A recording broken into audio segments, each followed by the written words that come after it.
warahmatullahi taala wabarakatuh.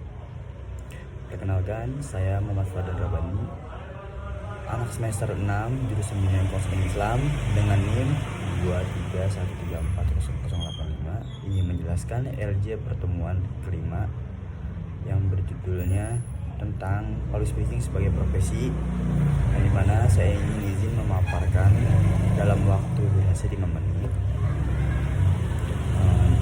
dengan menyebut nama Allah Subhanahu wa taala yang telah memberikan nikmat iman, nikmat sehat, nikmat walafiat, sehingga saya bisa untuk membuat video dan menyampaikan materi-materi sedikit untuk menjelaskan LJ dari pertemuan kelima ini. Assalamualaikum warahmatullahi wabarakatuh. Teman-teman sebangsa dan seiman, jujur, siapa di sini yang kalau disuruh maju ke depan kelas tiba-tiba jadi lupa untuk mau ngomong apa? Padahal tadi tepat dulu ngomongnya lancar banget, akan tetapi pas di depan langsung ngeblank. Nah, itu manusiawi, karena sebenarnya public speaking itu bukan soal berani dari awal, tapi soal dibiasakan. Kalau kita pikir-pikir, sekarang public speaking, ngobrol sama teman, presentasi, bahkan nulis sesuatu di grup WhatsApp, itu semua termasuk berbicara depan orang lain. Cuma bedanya kita belum terbiasa aja kalau dilihat banyak orang. Nah, teman-teman sebangsa dan seiman, dalam Islam berbicara itu bukan sekedar hal ngomong seperti biasa. Dalam Islam ada nilai ibadahnya di dalamnya. Allah berfirman dalam Al-Quran surat An-Nahl ayat 125. Kita diperintahkan untuk mengajak ke jalan Allah dengan cara yang bijak dan kata-kata yang baik. Artinya apa?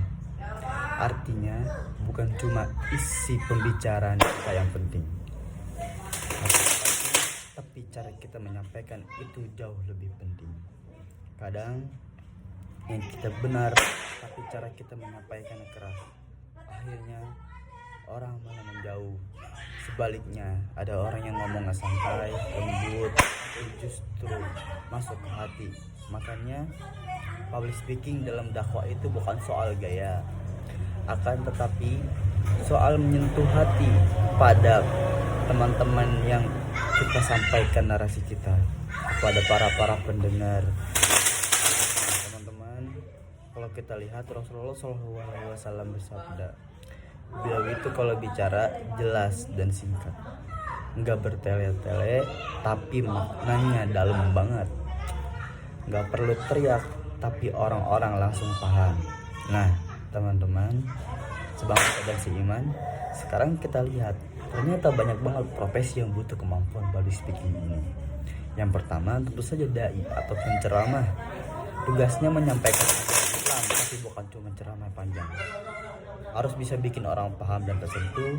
Kemudian ada master of ceremony, yaitu MC, khususnya MC secara Islami. Kelihatannya sederhana, tapi kalau salah ngomong sedikit aja bisa bikin suasana jadi canggung dan aneh. Lalu ada guru atau ustadz, setiap hari berbicara di depan kelas dan menyampaikan ilmunya. Akan tetapi jika guru menyampaikannya dengan secara kaku dan tidak mengalir, maka murid-murid akan merasa suntuk. Tapi kalau santai dan jelas, ilmu jadi mudah untuk diterima. Sekarang juga ada profesi konten kreator dakwah.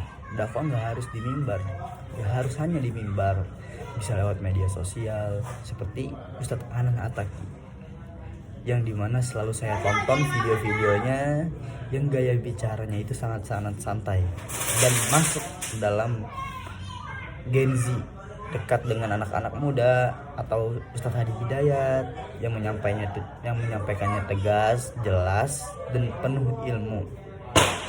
Artinya dakwah itu luas, bisa dengan cara kita masing-masing. Nah, teman-teman, aku mau ceritakan satu kisah yang luar biasa. Ada seorang sahabat Nabi, yaitu Mus'ab bin Umair. Beliau ini dulunya hidup mewah, enak, serba cukup. Tapi setelah masuk Islam, beliau rela meninggalkan semuanya. Kemudian beliau diutus ke Madinah untuk berdakwah. Dan yang luar biasanya, beliau itu tidak berdakwah dengan marah-marah dan tidak dengan paksaan. Yang dimana kita tahu Abdullah bin Umar ini baru saja masuk ke dalam Islam, tetapi dia paham akan etika untuk berdakwah. Penyampaiannya dengan lemah lembut, sabda, sabar, dan penuh hikmah. Hasilnya banyak orang-orang Madinah masuk Islam. Bayangin, satu orang dengan komunikasi yang baik bisa mengubah satu kota. Itulah kekuatan dari kata-kata yang disampaikan dengan hati. Nah, teman-teman sebangsa dan seiman, kalau kita ingin belajar public speaking, nggak perlu nunggu jago dulu, nggak perlu kita harus memahami materi, nggak perlu kita harus punya basic. Mulai saja dari hal-hal yang kecil. Biasakan ngomong dengan hal-hal yang baik. Kalau menyampaikan sesuatu pakai kata-kata yang lembut. Latihan di depan cermin adalah suatu strategi juga boleh. Walaupun kadang malah ketawa-ketawa sendiri, karena ibarat kata kayak orang ini ngomong depan cermin sendiri. Dan yang paling penting, yang paling utama itu adalah meluruskan niat kita. Karena di dalam Islam, satu kalimat yang kita ucapkan bisa menjadi pahala atau justru menjadi dosa.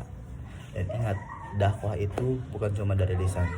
Sekian dari saya. Wassalamualaikum warahmatullahi wabarakatuh.